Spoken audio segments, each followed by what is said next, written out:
Hola, mi nombre es Anaí Cedeño Reyes de la Universidad Pedagógica Nacional 211 de Huachinango, Puebla. Soy de la licenciatura de Intervención Educativa y hoy les quiero hablar acerca de mi problemática de mi monografía. Mi monografía se basó en la falta de material didáctico en educación básica. Lo primero que tenemos que saber qué es la pedagogía, cómo se adentra en la educación, cómo nos afecta en un futuro, cómo les afecta a los padres, cómo nos afecta a los maestros. Bueno, eso sería lo que es el índice. La introducción les voy a dar una pequeña breve de lo que viene en esa monografía, en este contenido. Mencionarles que la monografía es un documento informativo en la cual pues podemos definir un problema y ir abarcando acerca de todo lo que nosotros vayamos observando. Yo me basé a lo que es el material didáctico. Una de las cosas en las que pues se tratará más adelante es que los niños les falta mucho el material didáctico, que pues ustedes se preguntarían, ¿qué es el material didáctico? El material didáctico es un material, un instrumento para los maestros, una fuente de instrumento para los maestros, para poder dar su clase, para poder dar información a los niños, para que ellos comprendan lo que se quiere dar a conocer a través de visualizaciones, de audios, de videos o de exploración. Una de las cosas que me llamó mucho la atención sobre esta problemática fue que hay muchos niños que tienen muchos problemas en el aprendizaje. Pero ¿esto a qué se debe? Se debe a que muchas veces como padres no los apoyamos, muchas veces como padres dejamos que lo hagan ellos solitos. Por ejemplo, si les dejan una tarea, nosotros no estamos ahí apoyándolos.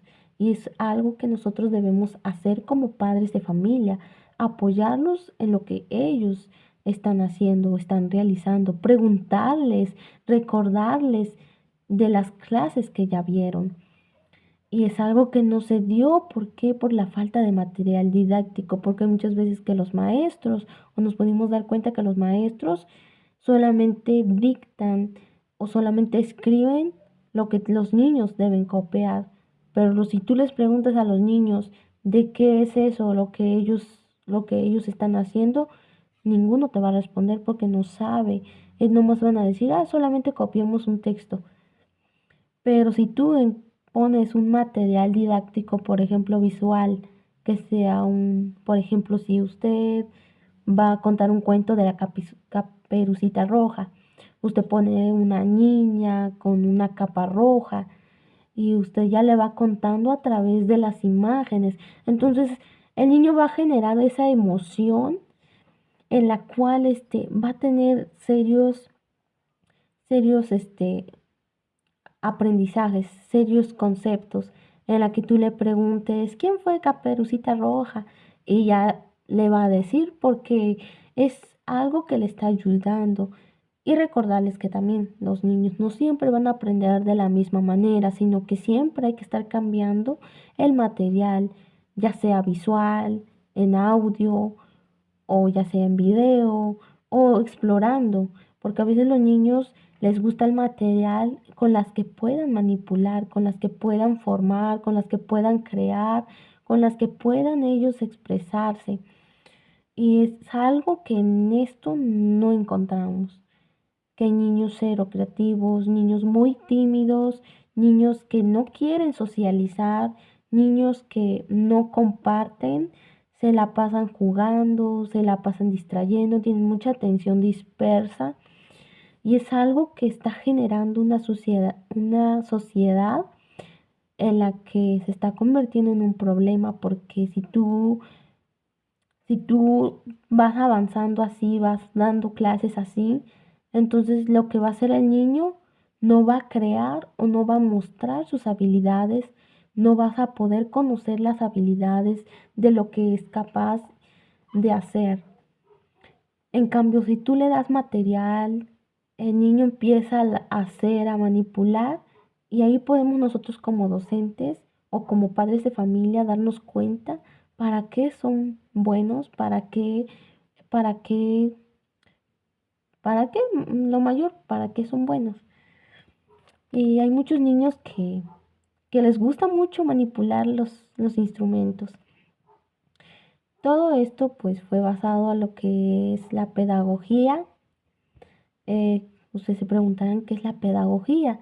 La pedagogía pues es algo que se empieza a dar a conocer a los niños, se empieza a estudiar a los niños, se empiezan a conocer más bien el desarrollo, cómo él empieza a expresarse, cómo él empieza a motivarse, cómo él piensa, cómo él captura o cómo él empieza a generar en su mente esa información. Si nosotros no utilizamos el material didáctico, lo que vamos a provocar es que los niños no sepan nada, sino que los niños solamente van a estar recolectando información, pero esa información solamente se le va a quedar ahí, pero no va a poder expresarlo, no va a poder ponerlas en práctica, no va a poder ponerlas o no va a poderlas expresar o decírtelas, porque solamente está recolectando información, solamente está obteniendo información, pero no lo está aprendiendo. Otra de las cosas que me llamó mucho la atención fue de la fuente de trabajo de los padres, porque muchas veces que nosotros como maestros queremos que nos apoyen con el material, pero nos hemos preguntado cómo está la situación económica de los padres. A diferencia de otros tiempos, ahorita la situación se está poniendo un poco más complicada en las comunidades rurales, como por ejemplo en Tlatlapanala, donde fue hecho la investigación de esta monografía. Tlatlapanala es un pueblo en donde no existe prácticamente fuentes de ingreso, no hay trabajo para las mujeres, no hay trabajo para los hombres. Quizás solamente se dedican a lo que es la cultura, a lo que es la siembra de maíz, de café, de chile, de tomate, pero pues no es algo con la que ellos puedan generar muchos ingresos, sino es algo que solamente les alcanza para comer, para sostenerse. Y muchas veces pues es eso, la economía, la falta de economía no alcanza para comprarle una cartulina, hojas, colores, marcadores, lápices a los niños. Y es algo que está generando realmente una problemática, generalmente más a nosotros. La gente de ahí no está actualizada, la gente de ahí les falta mucho lo que es la información, les falta mucho conocimiento. Hay padres que realmente no terminaron sus niveles de estudio. Hay muchos que se quedaron solamente con lo que es la primaria, secundaria, otros ni estudiaron. ¿Y cómo podemos relacionarnos? ¿Cómo podemos entendernos, padre y maestro, si no tienen información, si no tienen conocimiento? Otra de las cosas que nos llamó mucho la atención fue el estado emocional de los niños, la falta de atención en los niños, la falta de poder expresarse. Y muchas veces nos dimos cuenta que los padres están más enfocados a lo que es su trabajo en la cultura, en lo que es la producción de café, de maíz, y se van muy tempranito, que en verdad no hay tiempo o no tienen la disponibilidad de estar con sus niños. Y es algo que los maestros y docentes debemos de tener en cuenta, que todo lo que en su casa los niños no reciben, nosotros deberíamos de implementárselos. La atención, por ejemplo, porque pues en lo que nos estuvimos dando cuenta en la escuela primaria General Juan Álvarez, que hay muchos niños que no pueden expresarse, no pueden socializarse, ni saben cómo están, tienen mucho bajo rendimiento académico. Los niños no aprenden, no aprenden a leer, no aprenden el razonamiento matemático, no aprenden la escritura. Realmente estamos en una problemática severa en la que nosotros como docentes debemos utilizar mucho material didáctico, muchas ideas para que los niños puedan expresarse o puedan captar mejor la atención. Nos pudimos dar cuenta que hay muchas dificultades en el aprendizaje. Una de ellas por trastornos, otra de ellas por discapacidad, otras porque tienen problemas psicológicos, porque pues hay muchos niños que son hiperactivos, hay niños mucho con una atención muy dispersa, en la que los niños pues no ponen atención a lo que se les está mencionando, a lo que se les está dando la indicación. Entonces, ¿por qué es importante el material didáctico? Pero antes de abordarnos la importancia del material didáctico, debemos preguntarnos, ¿qué es el material didáctico? El material didáctico es una herramienta para el docente, para los padres y para los niños. Pero como lo mencionábamos, ¿qué es el material didáctico? El material didáctico es un instrumento que nos es útil en el ámbito académico. El material didáctico son visualizaciones, audios, videos, en la que los niños podemos darles una clase a través de ese material. Por ejemplo, los títeres, por ejemplo, las obras de teatro, por ejemplo, los cuentos contados con visualizaciones.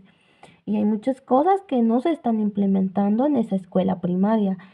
Esa escuela primaria le hace falta mucho lo que es el material didáctico, le hace falta mucho lo que es la atención. Los niños lo que necesitan es una atención para que ellos puedan mejorar su aprendizaje, para que ellos puedan expresarse. Pero si nosotros no tenemos un ambiente adecuado para ellos, ellos no van a aprender, ni mucho menos nos van a poner atención para darles la información que les estamos queriendo dar a conocer.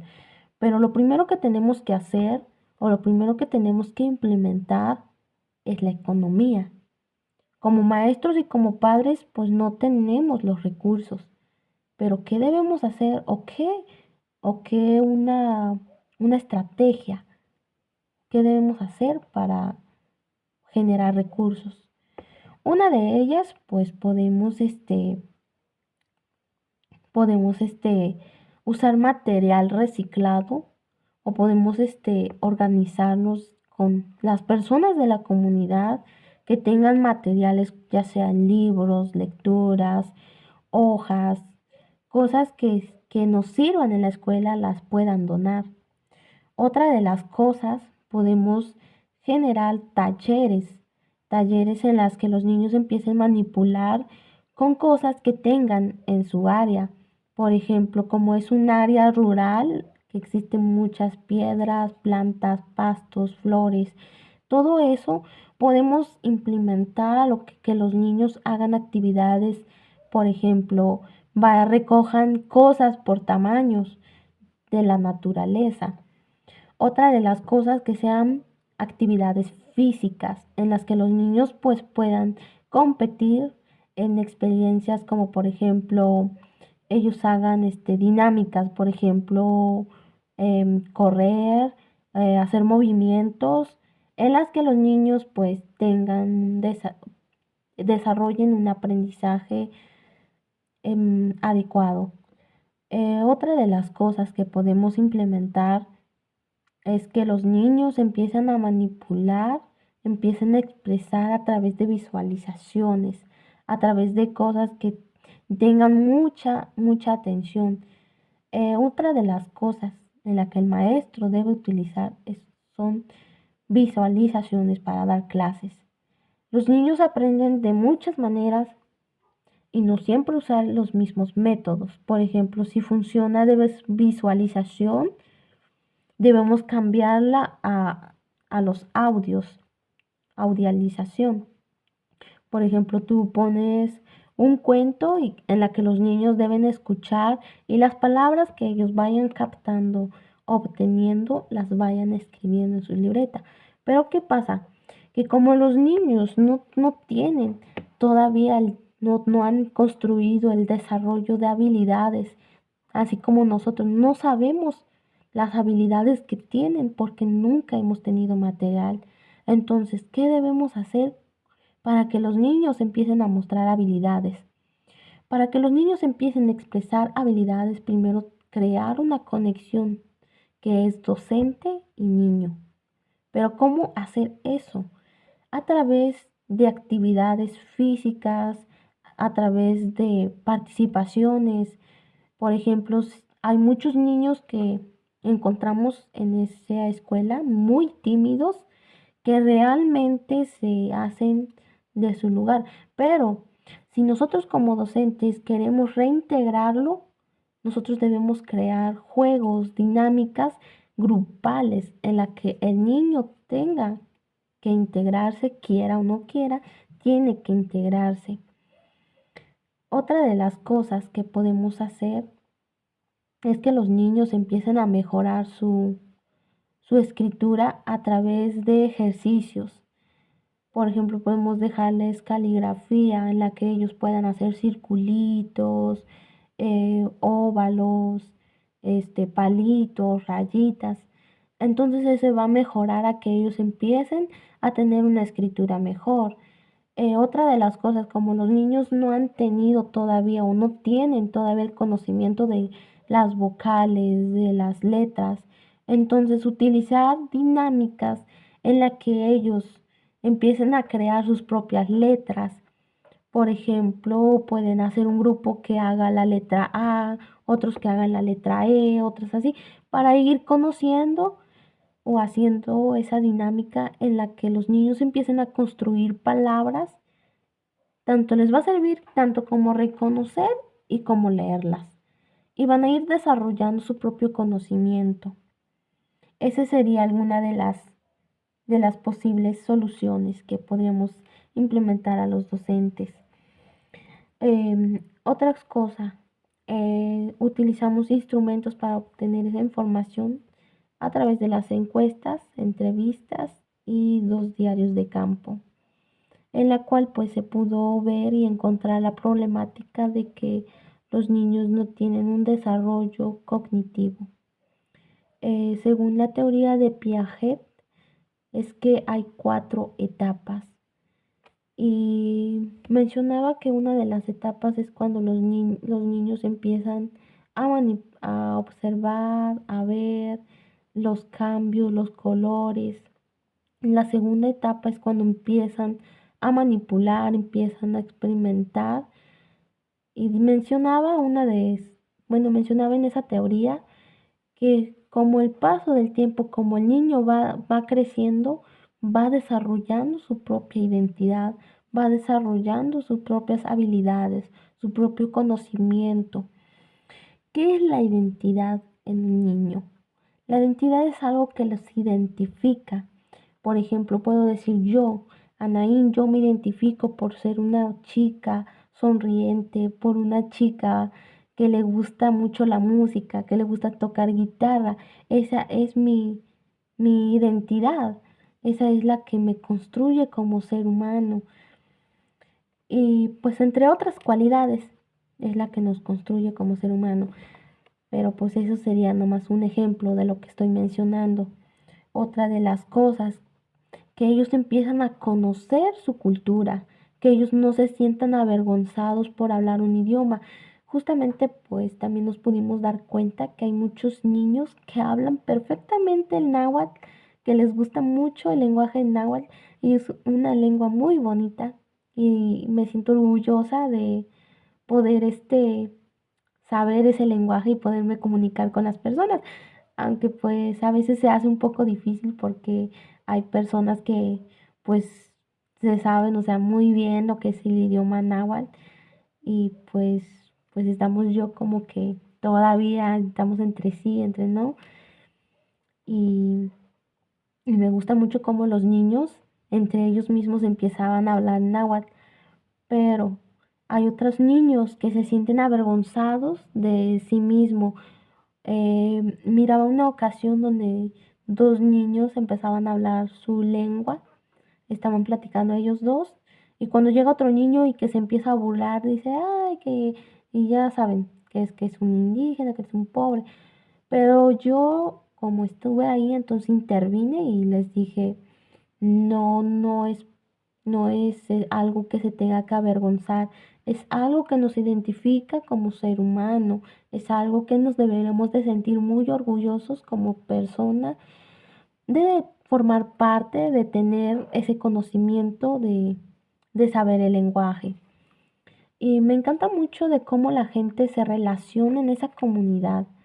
La gente se saluda por las mañanas, en su idioma claramente. Aunque el español, si tú llegas y les hablas en español, entonces ellos como se te quedan mirando, ¿y ahora este qué? Pero pues es así, así se comienza. Pero estando allá, pues se te pegan las palabras, empiezas a construir ese conocimiento. Y es muy bonito ir conociendo acerca de cómo la gente misma te empieza a implementar lo que es su cultura, lo que son sus tradiciones. Una de las tradiciones que allá se celebra es lo que es eh, las posadas. Las posadas, este, también lo que es cuando toca el de la Virgen, también entre otras, no desconozco un poquito de eso. También mencionarles que cuenta el pueblo con una iglesia católica, cuenta con tres iglesias cristianas de diferentes movimientos y la iglesia católica pues literalmente está abandonada. No hay un sacerdote que venga, solamente creo que cada 15 días es que viene una persona nada más a medio compartir y se va. También abarca lo que es una problemática para las personas de esa comunidad, porque pues literalmente si no hay alguien que les implemente eso, pues poco a poco se van perdiendo lo que son sus tradiciones. Eh, Otra de las costumbres que allá se hace es que las personas bueno, las personas hacen tortillas a mano, totalmente a mano, o sea, con las manos con dedos y todo eso, y utilizan lo que es el maíz cosechado de esa comunidad. También mencionarles que también toman lo que es el café producido prácticamente lo que es en ese lugar y muy, muy ricos de café. Y me gusta mucho el sazón que ellos hacen. Prácticamente es un sazón diferente a lo que está en la ciudad. O sea, es muy, muy, muy rico y muy bonito el lugar. Es un lugar en la que puedes llegar y desaparecer. Porque pues cuando estuve realizando mi investigación me pude dar cuenta que no hay internet ni tampoco señal de teléfono. Entonces es algo como que, digamos, algo complicado para muchas personas de mantenerse informados. Entonces esa es la problemática de que como no hay información, no, no podemos adquirir conocimientos. Otra de las cosas que podemos implementar o puede ser una de las posibles soluciones de que los padres se reúnan en una cierta fecha donde pues los niños y los padres convivan y se les pueda dar información a través de materiales en la que puedas ir mostrando de que es necesario el material didáctico, que no es solo por pedir, sino que es algo que les ayuda en el aprendizaje de los niños. Bueno, sin nada más que decir, yo creo que eso sería todo. Espero les haya gustado mucho lo que es mi monografía y hasta la próxima.